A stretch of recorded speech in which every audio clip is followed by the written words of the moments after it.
The road was long, empty, and mercilessly dark. Rain came down in sheets, blurring the cracked yellow lines and turning the world into a wash of motionless gray. The traveler had been driving for hours. No music, no service, just the sound of tires slicing through water. His eyes were heavy, every blink longer than the last. Then he saw it, a flicker through the mist, a glowing red vacancy sign, humming faintly against the night. He almost didn't believe it at first. Every place he'd passed for miles was abandoned, windows boarded, parking lots empty. But this one stood alone beside the highway, an old-fashioned roadside motel. The kind his parents used to stay in on family trips decades ago. The building looked tired, like it had been waiting too long for someone to arrive. He pulled into the lot, the car's headlights sweeping over peeling paint and cracked asphalt. Only one other vehicle sat there, half swallowed by shadow. He stepped out, shivering. The air smelled faintly of metal and wet earth. The neon sign buzzed louder the closer he got, its light bleeding red across the puddles.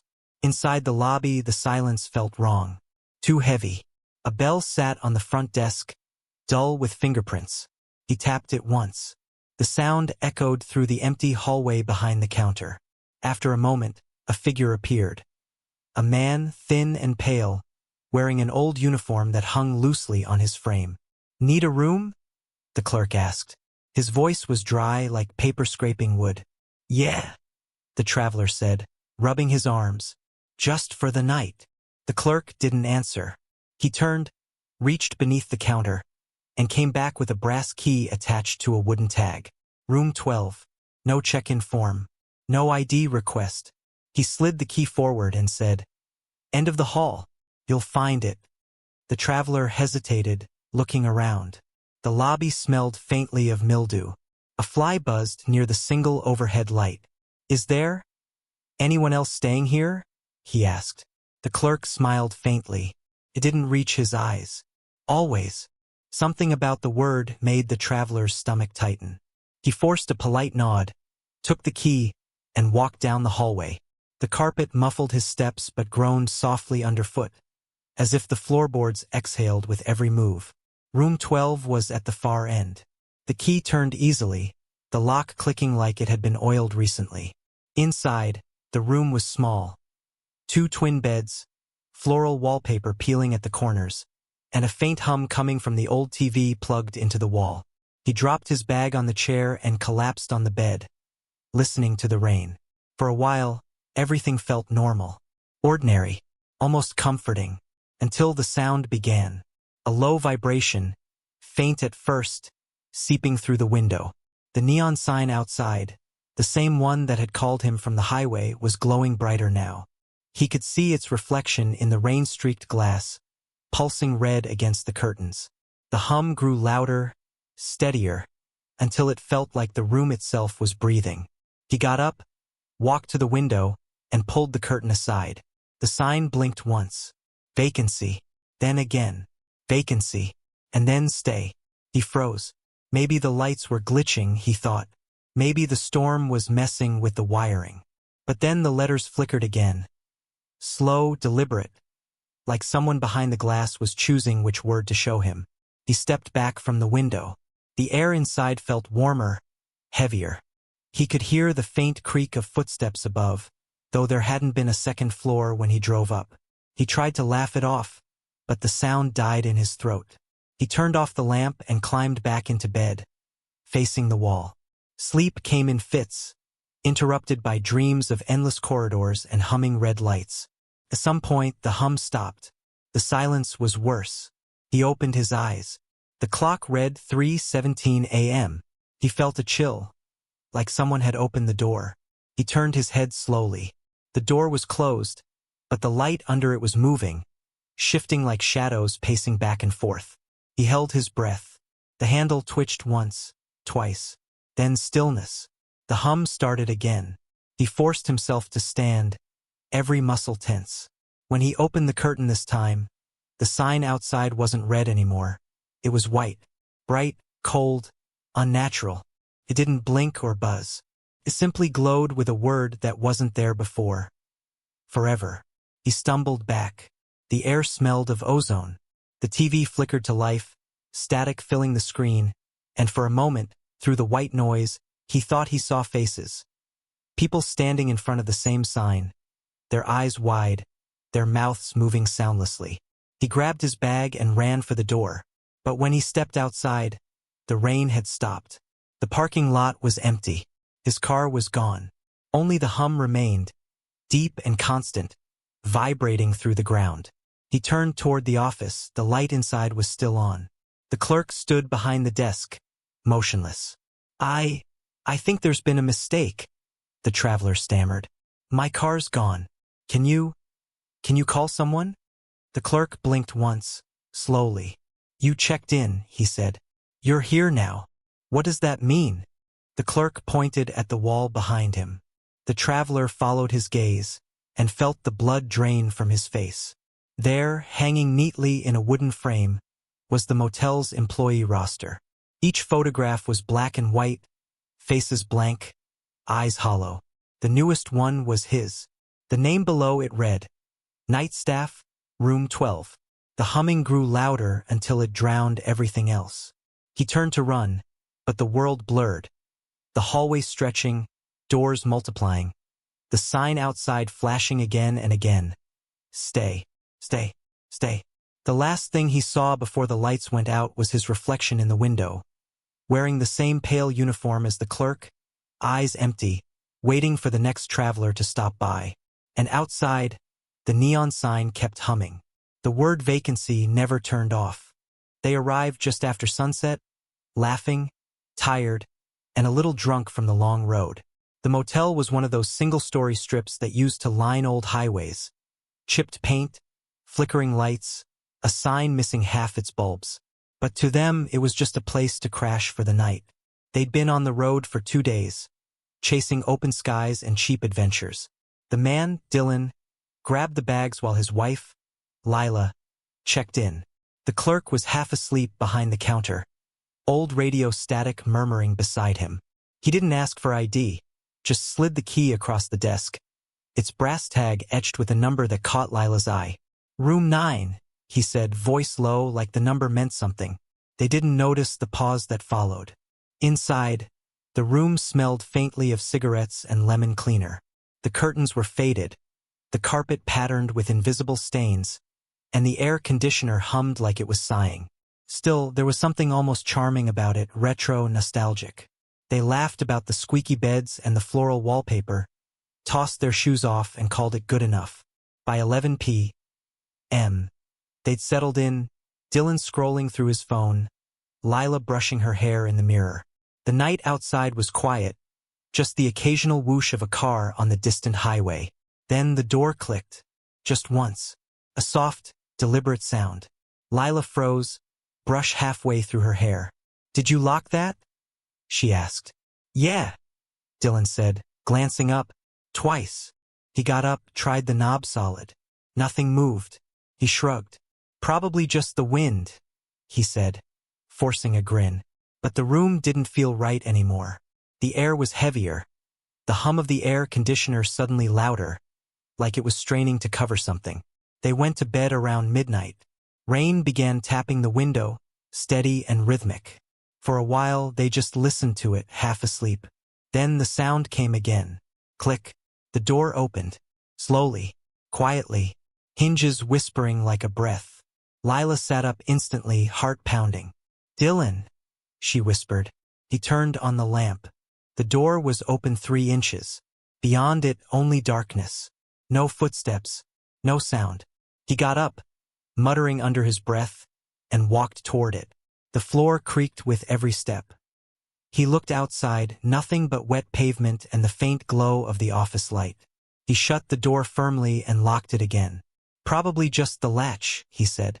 Old buildings shift when it rains. But his voice wasn't steady. He got back in bed.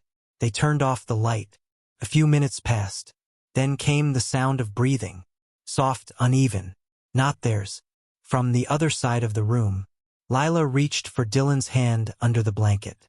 Do you hear that? He didn't answer. He was already sitting up, straining to listen. The breathing stopped. Silence stretched. Then something dragged across the floor.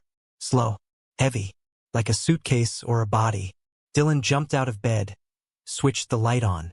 The room looked exactly the same. Nothing moved. But the carpet. There was a faint trail across it, like something had been pulled from the corner to the door. Lila's voice cracked. "Let's go." He nodded. They grabbed their things, rushing for the exit. When Dylan opened the door, no wind, no rain, no sound. Just the smell of damp air and the empty parking lot staring back. They hesitated. Leaving meant driving through a storm, but staying meant. What? Lila turned to lock eyes with him. "Please," she whispered. "Just for the night. We'll leave in the morning." He didn't want to argue. He shut the door again, put a chair under the handle, and they tried to sleep back to back, light on this time. Hours passed. Then softly, almost like a sigh, the doorknob moved. The metal squealed against the chair. Once, twice, then stopped. Dylan held his breath, staring at the door. The chair didn't move. Nothing else happened. When dawn came, pale and colorless, they packed fast and left without breakfast. The front desk was empty, but the key drop box waited. Dylan hesitated before tossing it in. Something compelled him to flip through the guest ledger left open on the counter. He scanned the most recent names. One stood out. Lila and Dylan, room 9. But beneath it, written faintly in pencil, was another note. "Do not rent after midnight." He swallowed hard and left. They didn't talk much on the drive. Just silence and the sound of tires on wet asphalt. But around noon, curiosity won. Dylan glanced at his phone, opened the motel's website. The page was blank. No reviews, no photos, no contact number. Just a single sentence in gray font, permanently closed. He frowned, looked at Lila, but she was staring straight ahead, pale as paper. "What's wrong?" he asked. Her hand trembled as she pointed to the side mirror. He turned. The motel was gone. Just a stretch of highway and empty trees. When police checked the area days later, they found a cheap key tag lying in the grass near an abandoned lot. Brass, worn, and cold to the touch. On it, etched deep into the metal, was the number 10. Room 9 had never existed. She had been on the road for 6 hours, her camera batteries nearly dead, her coffee cold, and her playlist looping the same 3 songs. The sky was darkening into that lonely purple that comes before total nightfall. For Natalie, that hour, the one between daylight and blackness, was always the most electric. It was when the world felt half real, when forgotten places whispered the loudest. She wasn't just any traveler. She was a content creator, a travel blogger who hunted for hidden, off-the-map locations. Her audience loved her for it. She made Lost America videos, places you couldn't find on Google Maps, forgotten diners, ghostly post offices, derelict motels swallowed by time. But this time, the place found her. Driving along an empty stretch of highway in rural Nevada, her GPS started glitching. Every turn recalculated endlessly. Then a sign appeared from the fog, like a memory resurfacing. Silver Pines Motel, clean rooms, low rates. She blinked. She'd researched this area thoroughly. There were no active motels within 50 miles. Still, the sign's light seemed to cut through her exhaustion, calling her closer. The motel appeared a moment later, small, neat, oddly perfect. A fresh coat of white paint. Windows gleamed like glass eyes. The parking lot was empty except for one ancient pickup truck. Natalie parked, grabbed her camera, and hit record. "This is weird," she said into the lens, smiling nervously. "Silver Pines Motel apparently doesn't exist online. No listing, no reviews, no history. But it's here, and it's beautiful. Sort of." The door chimed softly when she entered the lobby. A man stood behind the counter, smiling too widely. His suit was pressed, his hair slicked perfectly into place, as if he'd been expecting her. "Evening, miss. Need a room?" "Just for tonight," she said, glancing around. Everything looked brand new, vintage furniture without a speck of dust, a faint scent of pine cleaner, and a soft tune playing somewhere. An old jazz record looping the same 8 bars. He handed her a key with a silver tag. Room 3. No computer, no register. Just a thick old ledger that looked untouched. "You're our first guest in a while," he said. She smiled awkwardly, trying to keep the camera steady. "Yeah? How long's a while?" He just smiled again, the same unmoving grin. The hallway smelled faintly of bleach and fresh paint. Room 3 was spotless. White curtains, crisp sheets, a vase with fresh lilies that looked too perfect to be real. She did a quick room tour for her vlog, cracking jokes about the world's cleanest haunted motel. But when she sat down to edit footage, something was wrong. Every time she rewound her recording from the lobby, the timestamp glitched. The date kept resetting, not to today's date, but to June 17th, 1984. She laughed nervously, shaking her head. "Okay, that's weird. Maybe the camera's finally dying." She set it aside, trying to brush it off. But later, when she opened her laptop to upload the footage, her Wi-Fi connection said Silver Pines private network. She hadn't connected to anything. She checked the browser history. It was empty. Then she Googled Silver Pines Motel. No results. But when she clicked to open her own YouTube channel, it showed page not found. The sound of the record player in the hall skipped. Once, twice, then silence. Natalie sat frozen. The air felt heavy now, the smell of lilies suddenly stronger, overpowering, sweet to the point of nausea. She turned on the camera again, pointing it at the door. "Okay, maybe this is part of the experience," she whispered. "Maybe it's like one of those immersive roadside art things." But her own voice sounded distant in playback, like someone else was repeating her words half a second later. She opened the door to peek into the hall. It was empty until the overhead lights flickered. For a moment, the shadows lengthened into shapes that weren't hers. She thought she saw someone standing at the far end, a woman in a housekeeper's uniform, still and silent. When Natalie blinked, the figure was gone. Heart pounding, she shut the door and turned the lock. The record started again. A woman's voice this time, singing softly through static. "Don't check out, darling, stay a while." Her phone buzzed suddenly. A text notification. Unknown number. "Stop recording." Natalie froze. The phone slipped from her hand, clattering to the floor. She picked it up, trembling. Another text came through. "You'll ruin the film." Her chest tightened. Her camera light flickered on by itself. The lens turned toward her without touch, motor whirring softly. She unplugged it and shoved it into her bag. "I'm leaving," she whispered. She grabbed her keys, flung the door open. But outside, it wasn't the same. The parking lot was gone. The whole world beyond the threshold had turned to dense, white fog. No sound, no road, just the outline of the neon sign glowing faintly through the mist. She stepped back into the room, heart slamming in her chest. When she turned around, the door to the hallway was no longer there. Just wallpaper, floral, freshly painted, seamless. The record stopped again. Then, faintly from behind the wall, a knock. 3 slow taps. Natalie screamed, backing into the corner. Her camera, still inside her bag, clicked on again, its lens pointing toward her. A red recording light blinked twice. She fell to her knees, whispering, "Please, please let me out." The lights dimmed. The air went cold.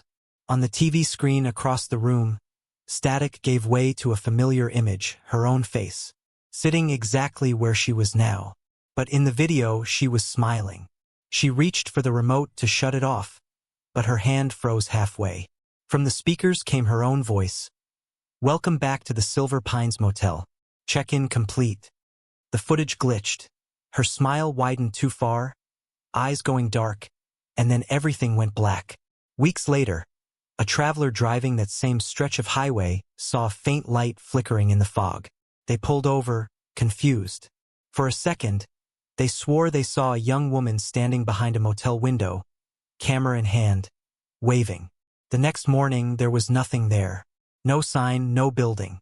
Just an old metal tag lying in the dust, engraved with the number 3, and the faint smell of lilies lingering in the air. Harold Pierce had worked the night shift at the Evergreen Motel for almost 12 years. He liked the quiet, the kind that made the hum of the vending machine sound like company. Most nights were the same. Check in a few travelers, clean the lobby counter, maybe watch old TV reruns until dawn. It was a simple life, predictable, empty in a comfortable sort of way. But there was one thing about the motel that always sat wrong with him. Room 14. It wasn't strange in appearance. Same beige carpet, same pale green door, but something about it felt heavier. No one ever asked for it. No one ever left it. And yet, every month, without fail, payment appeared in the motel's books. A thick envelope, always the same amount, always in cash, slid through the office mail slot sometime before sunrise. The name on the ledger was Mr. L. Graham. Checked in, October 2003. Never checked out. At first, Harold didn't question it. The old manager had told him, "Don't worry about 14. Takes care of itself." But years later, after that manager retired and the motel was practically Harold's alone, curiosity began to itch at the back of his mind. Who was this long-term guest? Why pay for a room no one entered? He told himself not to care. But one night, when the rain came down hard enough to drown the highway outside, he saw it. The light under room 14's door. Just a thin line of gold. Faint. Pulsing. Someone was in there. Harold waited behind the counter, watching the hallway on the security monitor. Room 14's door stayed shut, but the light never went out. By 3 a.m., the itch turned to obsession. He grabbed his master key, told himself he'd just take a peek, and started down the hall. The air grew colder with each step. The walls felt damp. There was a faint smell. Something chemical, something wrong. He stopped in front of the door. For a moment he thought he heard movement inside. Not footsteps, more like breathing. He hesitated, heart pounding. Then he unlocked it. The door creaked open an inch, and a rush of stale air poured out. He flicked the light switch. Nothing happened. The only light came from a small lamp beside the bed, glowing dimly. The room looked untouched. Bed perfectly made, curtains drawn, a single suitcase by the chair. "Hello?" he said softly. No answer. He stepped inside. The air was heavy, thick, humid. He noticed something odd. The lamp was plugged into an outlet that had no cord leading out of the wall. The TV was on, showing static. On the nightstand lay a newspaper, dated from 20 years ago. The headline read, "Local man missing after motel stay." Harold swallowed hard. He looked around again. Everything was spotless. Too spotless, like it had been staged. Then he saw the bathroom door slightly ajar. "Mr. Graham?" he whispered. No response. He pushed the door open slowly. The smell hit first, sweet and rotten, like flowers left too long in water. The light flickered on, revealing the bathtub filled halfway with dark, unmoving water. And in that water was a man, pale, gray, perfectly still. His eyes were open, unclouded. His chest rose and fell in slow, unnatural rhythm. Harold stumbled back, heart hammering. The man's face was bloated but calm, peaceful almost. And then, as Harold stared in disbelief, the man exhaled. A soft hiss, bubbles breaking the surface. He was breathing. Harold ran. The hallway stretched too long, every light buzzing, flickering. He made it back to the lobby and grabbed the phone, dialing 911. "Evergreen Motel," he gasped. "Room 14, there's a man, he's..." But when he looked up at the monitor, the hallway camera showed something else. Room 14's door was open, light spilling out. And from it, a shadow moved, slowly, deliberately, toward the front desk. The call disconnected. The front door burst open suddenly, wind sweeping through, papers flying. When Harold turned, the lobby was empty again. Just the hum of the fluorescent light above. He didn't sleep that morning. Didn't even blink. When the sun came up, he went back to room 14 with the police. But when they opened the door, the room was clean, empty, freshly made. The tub was dry. No suitcase. No body. They looked at him with confusion, even suspicion. "Sir, are you sure you're feeling all right?" one of them asked. Harold just nodded numbly. But his eyes drifted to the wall where the newspaper had been. It was gone too. That night he checked the ledger. The name L. Graham was still there. Same payment date. Same handwriting. But now, under manager, a new name had appeared. H. Pierce. His own. He stared at it for a long time. Then, slowly, he closed the book.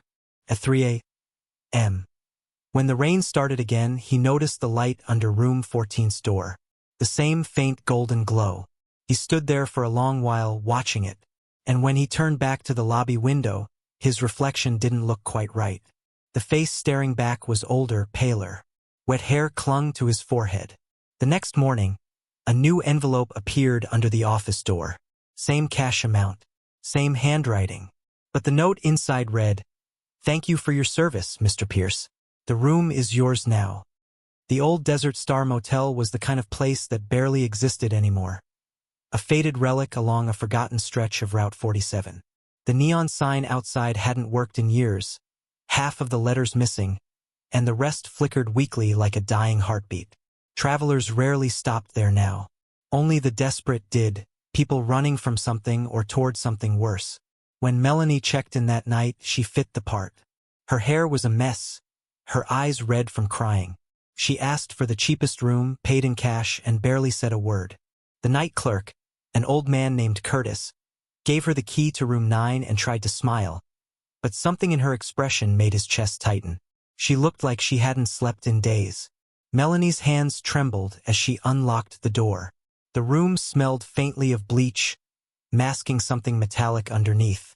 The carpet was old, matted, a dull red color that had long lost its pattern. She dropped her duffel bag on the bed and exhaled shakily. She was safe, for now. But the moment she turned off the light, she heard it, drip, drip, drip. First, she thought it was the sink. But when she got up to check, everything was dry. The sound was coming from the far corner, near the bed. She crouched, squinting in the darkness, and saw a faint glimmer of wetness on the carpet. Her breath caught. The stain was spreading. She grabbed a tissue, pressed it against the spot, and froze. Came up red. Fresh.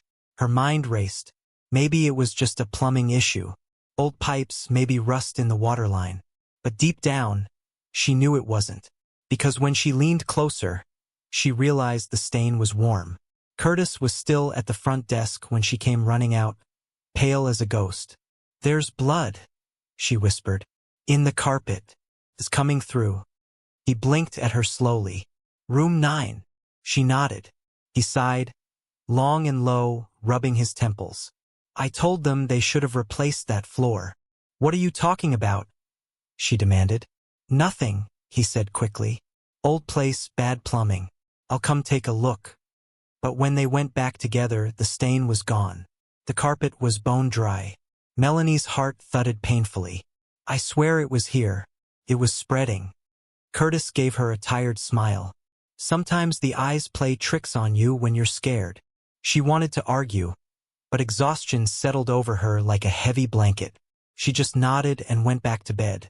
Curtis left, muttering something about ghosts and leaky roofs. 2 a.m. Melanie woke again. The smell hit her first. Iron, sharp and unmistakable. She sat up, every muscle tense. The drip was back, faster this time. She turned on the lamp. The carpet by her bed was dark red again, glistening wet. But this time there was more. A faint shape beneath it. Something moving. She stumbled backward, heart racing, as a muffled sound came from under the floor. A weak thud, then another. She crouched, trembling, staring at the pattern forming beneath the fabric. It looked like fingers. Curtis's voice echoed in her head. They should have replaced that floor. Melanie grabbed her phone and turned on the flashlight. The stain pulsed faintly, the red shimmering like liquid through cloth. Then, suddenly, a voice came through the floorboards. "Help me," she screamed. The sound was weak, strangled, like someone drowning in mud. The carpet began to bulge upward, as though something or someone was pushing from beneath. She backed into the bathroom, slammed the door, and locked it. Silence. Then, from the other side of the door, came 3 soft knocks. Tap, tap, tap. She pressed herself against the wall, shaking. The knocking came again, harder this time. Then, after a pause, she heard footsteps retreating, slow, wet, dragging. By morning, when she opened the door, the carpet was clean. No stain, no smell, just silence. She packed her bag and went straight to the front desk. Curtis wasn't there. A younger woman was. "Can I help you?" she asked cheerfully. "Yes," Melanie said. "The man who checked me in last night, Curtis. I need to talk to him." The woman frowned. "Ma'am, we don't have a Curtis here." Melanie froze. "He was here last night. Older man, bald. Said he's worked here forever." The woman shook her head. "Ma'am, this motel's been under new management for 3 years. The last owner, Curtis Heller, he passed away in 1998. Melanie's stomach turned. She looked toward the register on the counter. The signature on the bottom read C. Heller. When she turned to leave, she glanced back at the front desk. The woman was answering a phone call now. "Desert Star Motel," she said cheerfully. "Yes, room 9. Yes, I'll send someone to clean the carpet again." Melanie froze. The woman looked up and smiled faintly. "Sorry," she said softly. "It happens sometimes. The stain always comes back." Outside, the neon sign flickered weakly in the rising sun. The word star went out, leaving only one word glowing red through the dawn fog. Desert. Ethan Mallory had been on the road for 16 hours straight. His eyes burned. His hands ached from gripping the steering wheel too long, and his mind buzzed with static. He was running, not from the law, not from debt, but from the kind of heartbreak that made everything taste like ash. When the rain started to fall in heavy sheets across the deserted highway, he decided to pull over for the night. The nearest stop was the Valley View Inn, a lonely little motel squatting in the dark like a forgotten secret. One strip of neon light buzzed above the office door, its hum cutting through the sound of the rain. The sign read vacancy in uneven letters. Ethan parked under the flickering light, the rain slapping hard against his windshield. The front office smelled faintly of mildew and old coffee. Behind the desk sat a thin man with watery blue eyes and a face that didn't seem to blink. "Need a room?" he asked flatly. Ethan nodded, paid in cash, and got the key to room 7. As Ethan walked down the narrow hall, every light bulb hummed just a little too loud, and the air felt cold in a way that seeped into his bones. He stopped outside room 7, slid the key into the lock, and pushed the door open. The room was simple. Old carpet, sagging bed, faded wallpaper. But what struck him most was the massive window facing the parking lot. It stretched almost wall to wall, covered by heavy beige curtains. He tossed his bag down, took a long shower, and then sat on the bed, rubbing his face. The sound of rain against the window was almost hypnotic. He reached for the remote, turned on the TV, and tried to forget why he was even there. But something kept drawing his eyes toward that curtain. It wasn't movement, at least not at first. It was the feeling that someone was on the other side, watching. He laughed it off, telling himself it was exhaustion. Still, curiosity won. He got up, crossed the room, and peeled the curtain open. Nothing. Just the parking lot, empty except for his car, glowing faintly beneath the flickering neon sign.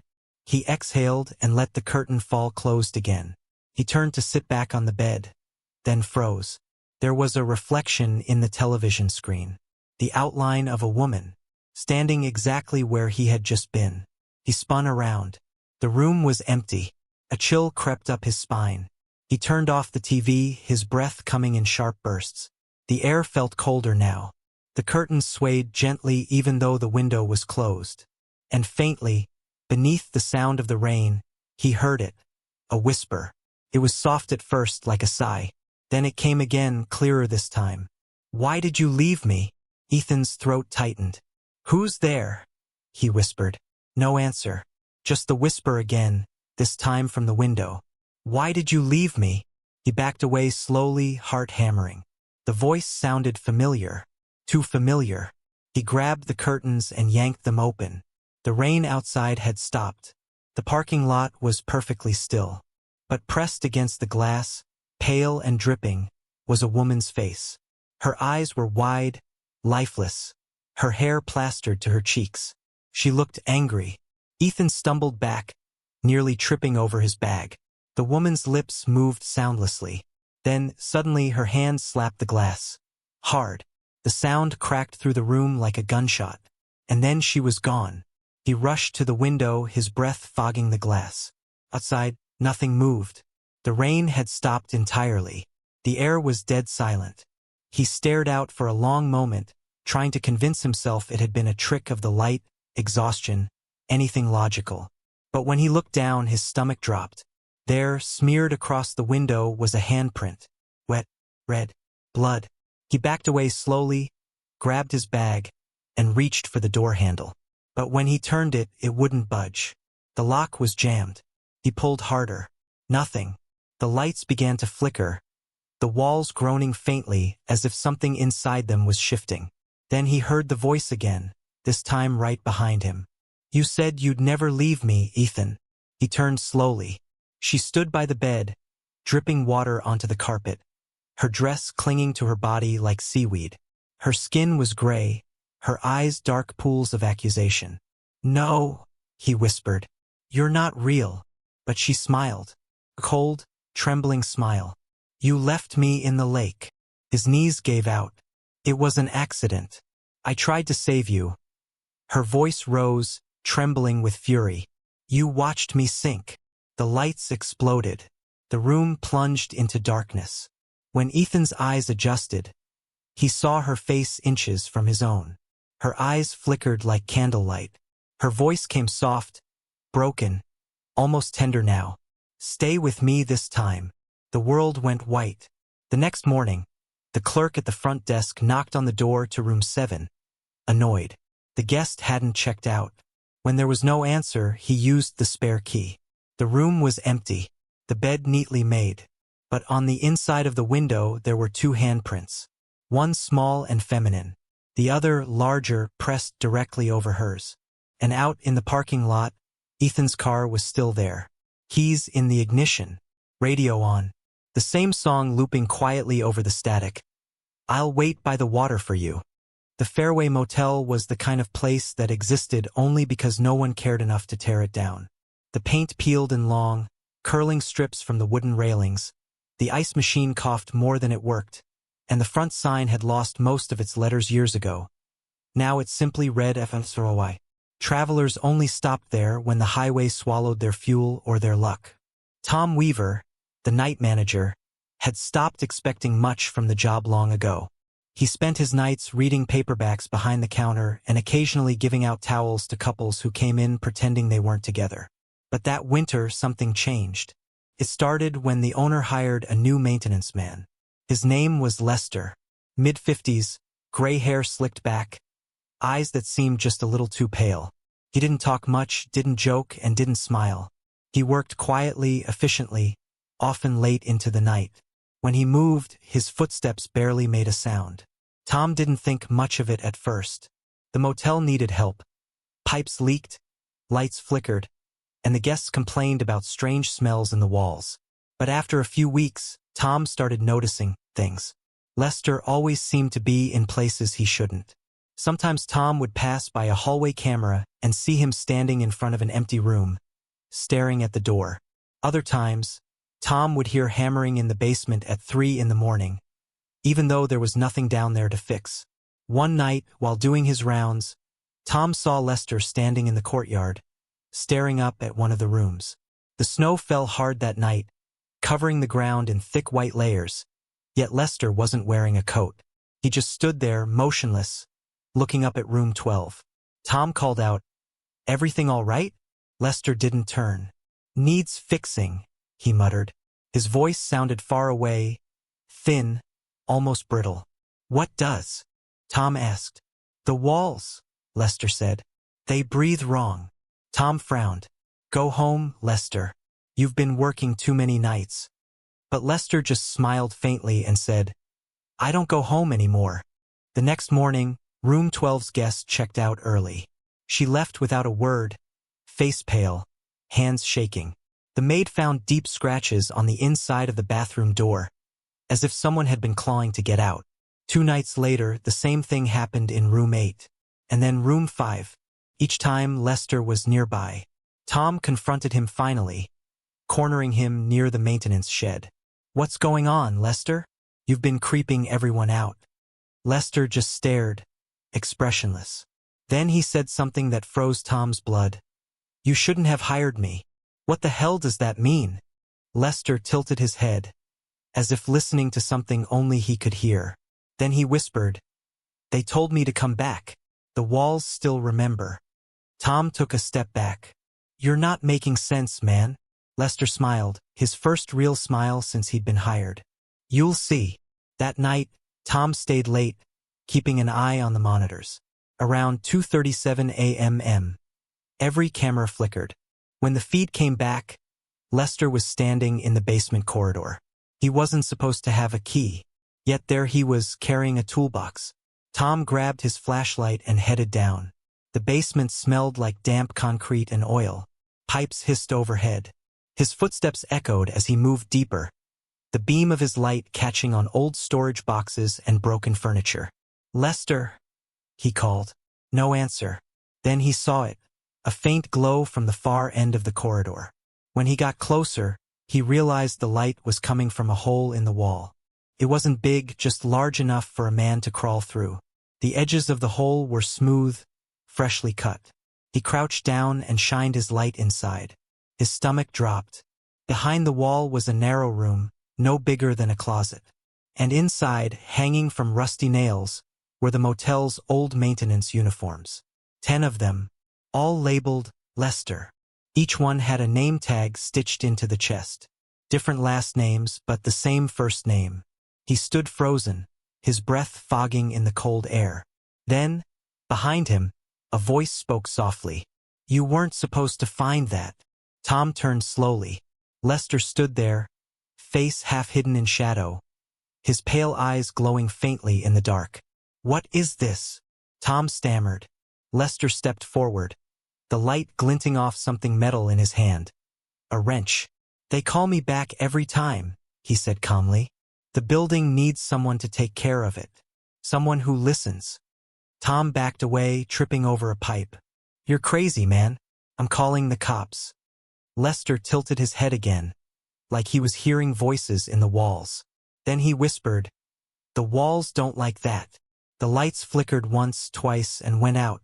Tom's flashlight hit the ground, spinning wildly, the beams slicing across the walls. For a moment he saw movement, shapes shifting just behind the concrete. Then he felt hands. Cold, many hands, reaching from the hole, clutching his arms, pulling. He screamed. When the lights came back on, the basement was empty. The toolbox lay open on the floor, a single wrench resting beside it. The next morning, the motel owner arrived to open the office. Tom was gone.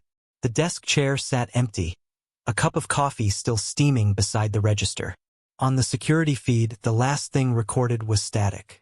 The owner shook his head, sighed, and posted a help wanted sign on the door.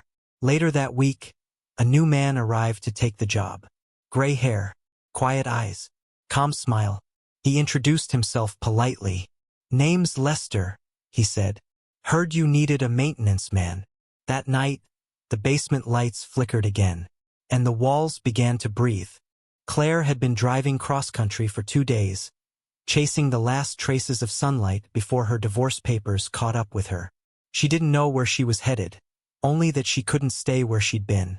When the storm rolled over the horizon, swallowing the road in sheets of lightning and fog, she pulled into the first place that appeared through the blur, the Lantern Motel. It looked like it had been forgotten by time.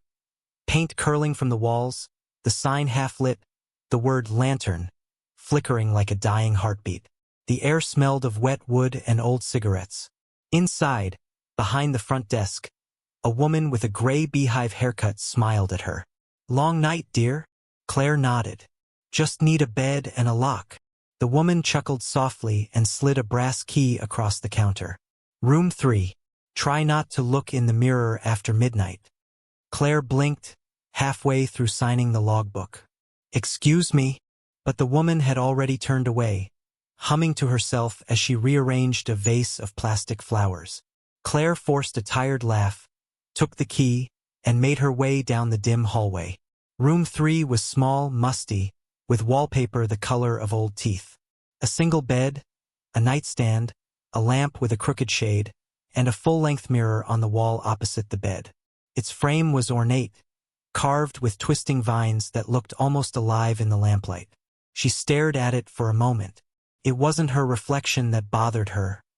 It was the depth of it. The glass seemed darker than normal, like it didn't reflect the light properly.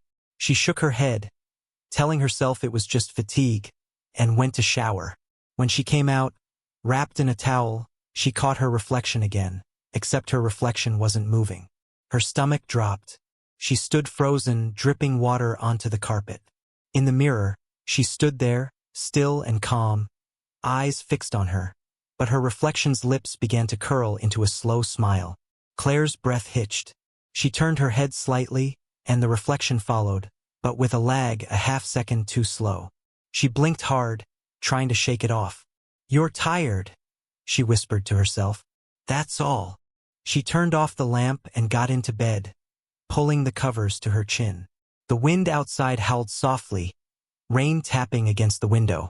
But sleep didn't come. The darkness felt wrong, too thick, too alive. At exactly 12:03 a.m., she heard something. A soft, rhythmic tapping. Not from the window, from the mirror. Tap, tap, tap. She sat up slowly, her pulse thudding in her throat. The room was dim, lit only by the faint glow from the parking lot outside. The mirror stood there, black and silent. She waited. Then it came again, 3 taps. Deliberate, beckoning. Her mouth went dry. "Hello?" she whispered. Nothing. She got out of bed, bare feet silent on the carpet, and approached the mirror. Up close, the air around it felt cold. Her reflection stared back, pale, exhausted, afraid. But something was off. Her reflection's eyes were looking slightly past her, not at her. She turned to glance behind her, and froze. In the mirror, there was someone standing in the corner. A dark shape, motionless, watching. She spun around. The room was empty. When she turned back to the mirror, the shadow was closer now, behind her reflection's shoulder. And then it leaned forward. A voice, like breath on glass, whispered, "You shouldn't have looked." The lights flickered. Claire stumbled back, heart racing, her breath fogging the cold air. She grabbed the bedsheet and threw it over the mirror, covering it completely. The tapping stopped. The silence that followed was deafening. She didn't sleep the rest of the night. At sunrise, she packed her things and went to the front desk. The woman with the beehive hair was there, smiling faintly. "Sleep well, dear." Claire slammed the key onto the counter. "What the hell is wrong with that mirror?" The woman's expression didn't change. "Ah," she said softly. "You looked after midnight, didn't you?" Claire's hands trembled. Something was in there. Something watching me. The woman sighed, as if hearing an old story for the 100th time. Room 3's mirror has been there since the fire. Used to be a ballroom before it was a motel. They say people died facing that wall, the smoke too thick to see the exit. Some believe their reflections stayed behind. Claire stared at her. "Then why rent it out?" The woman smiled gently. "Because people don't listen. They never do." Claire turned and left without another word. The rain had stopped, the world gray and still. She got in her car, started the engine, and drove off, refusing to look in the rearview mirror. But a few miles down the road, something made her glance anyway. In the reflection, her own eyes stared back. But sitting in the passenger seat beside her, just for a second, was another version of her. Pale, smiling. Then it was gone. Later that day, the motel's maid entered room 3 to clean. She lifted the sheet from the mirror and gasped.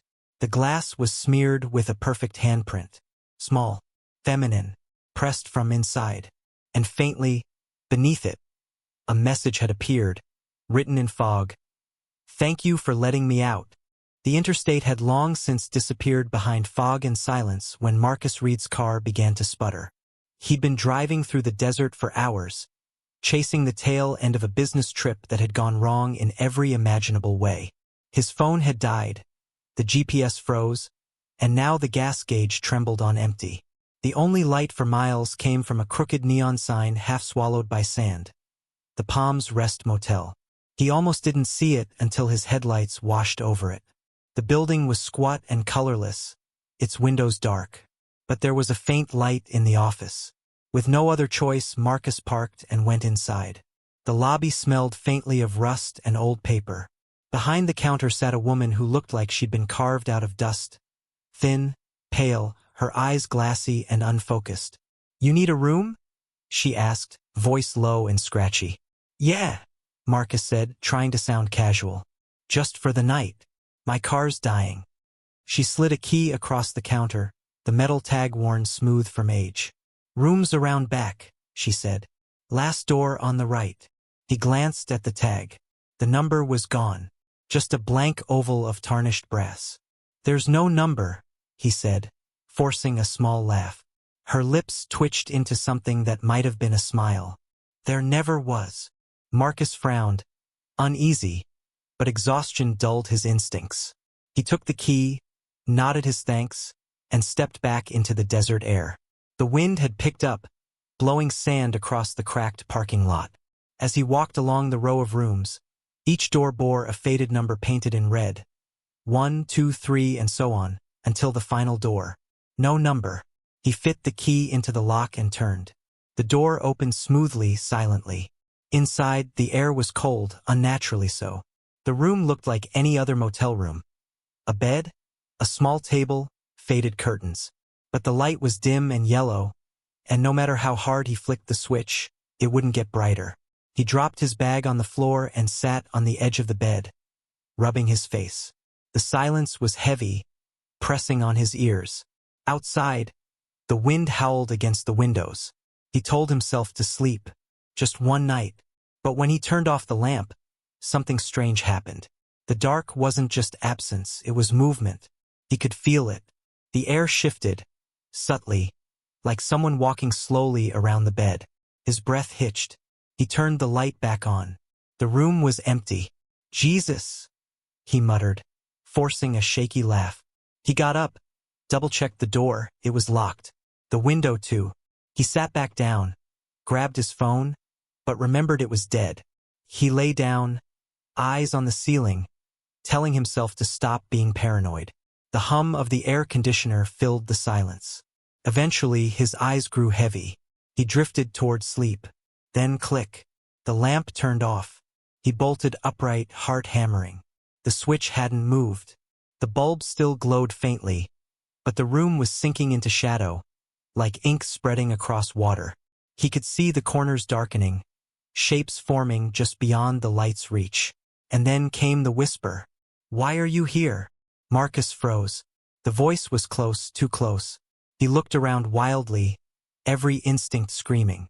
"Who's there?" No response, just the sound of slow breathing. He stood, backing toward the door. But when he reached for the handle, his hand met smooth wood. No knob, no lock, just a seamless surface where the door should have been. He stumbled back, panic rising. "This isn't funny." The breathing grew louder, now circling him. He turned in every direction, but the room seemed different. Longer, the ceiling lower. The wallpaper rippled like something was shifting behind it. He ran to the window and yanked the curtains open. There was no glass, no view, just solid black. He hit the wall in desperation, and it moved. The surface rippled under his palm, soft and warm, like flesh. He recoiled, horrified. The whisper came again, now directly behind his ear. "You shouldn't have come in." He spun around, and the light went out. In the dark, the air pressed tight against him, thick with a smell like earth after rain. Hands, cold, too many of them, gripped his shoulders, his arms, his throat. His scream barely left his mouth. The next thing he remembered was waking up to daylight flooding the room. He gasped, sitting upright, drenched in sweat. The door was there again. The lamp glowed softly. Everything looked normal. He stumbled outside into the morning sun, shaking, desperate to leave. He ran to the office, slamming the key onto the counter. The old woman looked up slowly. "You made it through the night," she said quietly. "What the hell is wrong with that room?" Marcus demanded. She tilted her head. "Some doors aren't meant to open." He stared at her, furious and terrified. "I'm leaving. Now." Her smile returned, thin as thread. "Of course you are. Everyone says that." He turned to go but stopped. The parking lot was empty. His car was gone. He ran to where it had been, spinning in circles. The lot stretched endlessly in both directions. The desert was gone too. Just gray sky, empty earth. When he looked back, the motel had changed. The windows were bricked up. The sign above the office now read something else. "Welcome to Room 0. He turned and ran, his footsteps echoing across a ground that no longer felt like dirt. Hours later, a truck driver passed the same stretch of road and saw the Old Palms Rest Motel glowing faintly in the twilight. Only one room had a light on, the last one on the right, and through its window he could swear he saw someone standing there, banging silently on the glass, trying to get out of a room that didn't exist. Rain drummed softly against the cracked windows of the Redwood Motel as Lily Torres carried her cleaning cart down the narrow hallway. It was almost midnight, but she'd drawn the late shift again. Something about a special request from management to prepare a few rooms for guests arriving early in the morning. She didn't mind.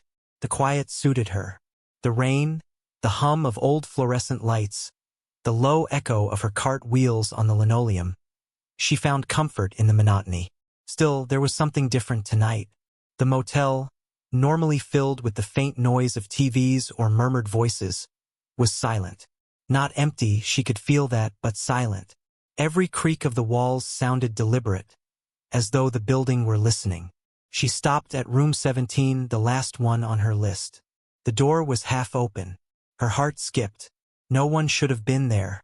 The register hadn't listed the room as occupied. "Hello?" she called, pushing the door gently. The hinges groaned. The room smelled wrong. Not of smoke or mildew, just wrong. Too clean. Too still. The air felt heavy, as if something had just left, or was still hiding. She glanced around. The bed was made, the sheets crisp, the bathroom door slightly ajar. The only odd thing was a single wet footprint on the carpet, leading from the bathroom toward the bed. She swallowed, then pushed her cart inside. "Probably a leak," she muttered, forcing herself to move. The light flickered as she wiped the dresser, the mirror, the headboard. When she looked into the mirror, her reflection seemed a fraction too slow, like it hesitated before mimicking her movement. She blinked hard, shook her head, and kept cleaning. As she reached for the nightstand, she noticed something carved into the wood. Words, etched deep and jagged. "Don't let her see you." A chill ran down her spine. She stared at the carving, her pulse quickening. Who was her? The rain intensified outside, hammering against the window. The lamp flickered again, and this time it didn't come back on. The room sank into a dim, golden half-light from the hallway. "Hello," Lily whispered again, but her voice trembled. From the bathroom came a sound. Slow, wet, like feet dragging across tile. She froze. The sound grew louder. Shuffling, scraping, something heavy brushing against the wall. She took a step back, heart pounding. "If someone's in there," she said, her voice breaking. "I'm calling security." No answer. Just the slow rhythm of something moving closer. The bathroom door creaked open by itself, inch by inch, revealing darkness inside. The fluorescent light in the hallway buzzed and dimmed, shadows crawling across the room. Then a whisper. "Why are you in my room?" Lily's breath hitched. A figure emerged slowly from the bathroom. It looked like a woman impossibly tall, her skin pale and stretched, her wet hair hanging in clumps across her face. She wore a maid's uniform, just like Lily's, but the fabric was soaked through, dripping dark stains onto the carpet. I'm sorry," Lily stammered, stumbling backward. "I didn't know anyone." The figure tilted her head. Water dripped from her chin, pattering softly onto the floor. "You're not supposed to clean this room anymore," she whispered. Her voice was soft but carried a hollow echo, as though spoken through water. Lily's back hit the wall. Her shaking hand fumbled for the door handle. But when she turned it, it wouldn't move. The knob spun uselessly. The figure took another step forward. The air turned freezing cold, her breath visible in the dark. The lights flickered violently now, the shadows strobing across the figure's face. Eyes completely black, mouth twitching in unnatural spasms. Who are you?" Lily cried. The woman smiled, and her teeth were all wrong. "Too many, too sharp." "I was you," she said. With that, the lights went out completely. The room filled with the sound of dripping water. Lily screamed, the sound swallowed instantly by the dark. When the lights flickered back to life a moment later, the room was empty. The cleaning cart stood alone by the door. The floor was dry. At dawn, the manager found the room spotless. Bed made, surfaces gleaming, even the mirror shining like new. He frowned, flipping through his records. Room 17 hadn't been cleaned in years. It had been sealed after a maid drowned in the bathtub decades ago. But as he turned to leave, he noticed something in the mirror. For just a moment, as the light shifted, he saw her. The maid, still scrubbing, face expressionless, trapped forever in her nightly routine. He blinked, and she was gone. Outside, the rain began again, steady and endless, as room 17's light flickered softly behind him, on, off, on again. Like someone was still there, tidying up for the next guest who'd make the mistake of walking in. The highway stretched endlessly beneath the bruised purple sky as Dana and her younger brother, Kyle, drove through the storm. Their windshield wipers worked overtime, smearing rain and dust across the glass. They had been on the road for 9 hours, returning from a family funeral neither of them wanted to attend. The silence in the car was heavy, not just with grief, but with the fatigue of loss. When the fuel light blinked on, Dana cursed softly. "We'll stop at the next place we see," she said, eyes straining through the downpour. The GPS had lost signal miles ago, and her phone battery hovered at 1%. That's when Kyle pointed out the window. "There," he said. Through the sheets of rain, a flickering neon sign glowed red against the darkness. "Vacancy, Red Haven Motel." Dana hesitated. Something about the way the sign sputtered and buzzed felt wrong. But the storm was worsening, and the car was nearly empty. She nodded, turning off the main road. The gravel crunched beneath the tires as they pulled into the parking lot. The building loomed ahead, 2 stories, long and symmetrical, every window dark except one near the end. The front office light glowed faintly, like it was trying to stay alive. Dana and Kyle ran inside, dripping wet. A man sat behind the counter, or at least what looked like a man. His skin was sallow, his movements slow, and when he spoke, his voice rasped as though his throat was full of dust. "Need a room?"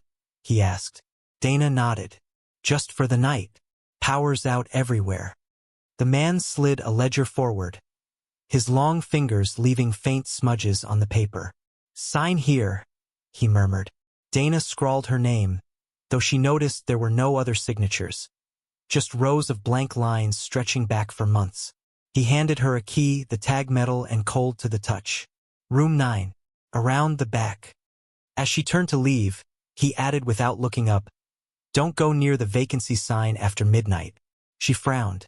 "Excuse me?" He didn't respond. His head was bowed now, motionless, as though he had fallen asleep mid-sentence. They hurried to room 9, the wind howling through the corridor. Inside, the room was surprisingly neat.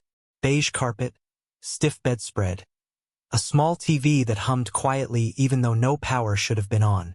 Dana plugged in her phone, dead. The outlet sparked faintly, then went dark again. Kyle sat on the bed, staring at the rain. "Creepy place," he said. "Just one night," Dana replied. "Then we're gone." Hours passed. The storm died down, replaced by an unnatural stillness. Dana couldn't sleep. She lay awake, watching the shadows shift across the ceiling, listening to the faint electric hum outside. Then she noticed something strange. Through the thin curtains, she could see the red vacancy sign glowing against the dark sky. But it wasn't steady anymore.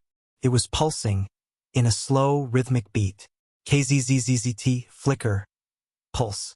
Curious and unsettled, she slipped out of bed and approached the window. The sign buzzed louder now, like it was calling to her. The letters blinked in erratic patterns, sometimes spelling vacancy, sometimes half-dying into unreadable shapes. Then, for a single second, the sign changed completely. Come outside. Dana froze. Her breath caught in her throat. When she blinked, it was back to normal. She turned to wake Kyle, but he wasn't in bed. The sheets were rumpled, the bathroom empty. Kyle? She whispered, panic rising. She grabbed her flashlight and opened the door. The hallway stretched on forever, longer than it should have been. The buzzing of the sign grew louder as she moved toward the front. Through the rain-streaked glass, she could see it flashing, faster, harder, like a heartbeat gone wrong. KZZZZT, KZZZZT, KZZZZT. Then she saw him. Kyle stood outside, barefoot, his pajamas soaked. He was facing the sign, his body completely still. The red light painted his skin like blood. Kyle! She shouted, but her voice was swallowed by the hum.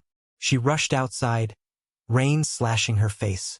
The sign buzzed so loudly now it made her teeth ache.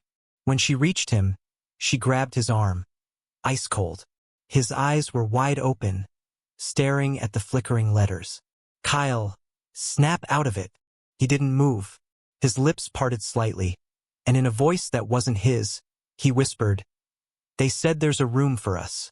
The light exploded, casting everything in blinding red. Dana screamed, shielding her eyes. When she looked again, Kyle was gone. The rain stopped.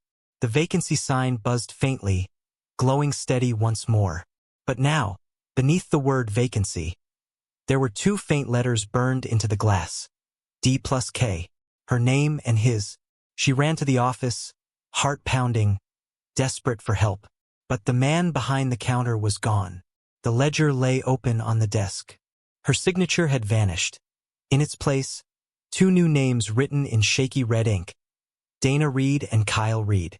She stumbled back toward the parking lot, screaming for her brother. But the building had changed. The windows were bricked over. The neon sign still glowed faintly, casting red light over the wet asphalt. And in that light, she saw her reflection in the motel glass. Her face pale, her eyes hollow, her mouth moving silently. When a trucker passed the Red Haven Motel at dawn, he slowed down, squinting at the sign that flickered in the morning fog. The word vacancy blinked unsteadily. And for just a second, it spelled something else, stay forever. Then it went dark.